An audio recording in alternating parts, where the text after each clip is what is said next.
morning students, myself UK Singh, science teacher at ISL Munity Dhanbad.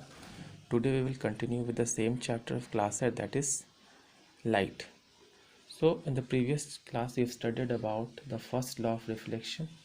Now in this class we will study about the second law of reflection, which is that the incident ray, the reflected ray and the normal which is drawn in the plane at the point of incidence to the reflecting surface lie in the same plane. Same plane means that is the two-dimensional space, like a page is a two-dimensional space. Okay, so as you can see, the incident ray, reflected ray and normal lie in the same plane. That means the two-dimension at having length and breadth. Okay, this is the second law of reflection.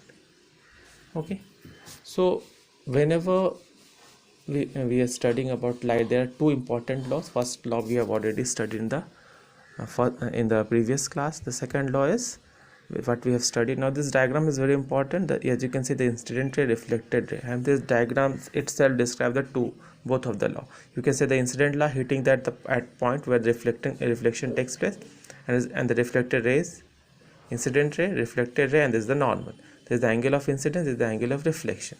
Angle of incidence is the angle between the incident ray and the normal. Normal is although imaginary line that is drawn between the incident ray and the normal, and the reflected and the angle of reflection is the angle which is drawn between the normal and the reflected ray.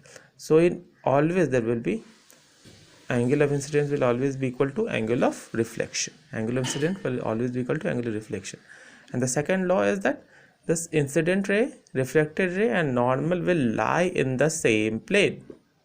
Okay, same plane means two-dimensional space, like a page.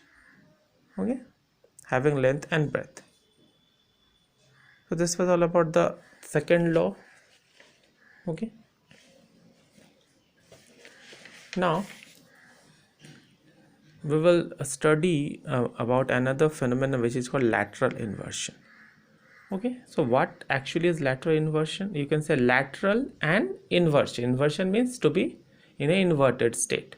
So whenever we see image of anything in a mirror, in a plane mirror, we can see that this images, the right side appeared as left and left side will appear as the right. This is known as lateral inversion.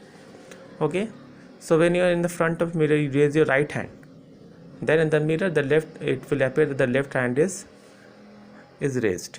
Okay, so this is called lateral inversion, which is one of the important properties of the images found by the plane mirror. Okay, after you get the video, the link will be open for all of you to ask your doubts. Thank you.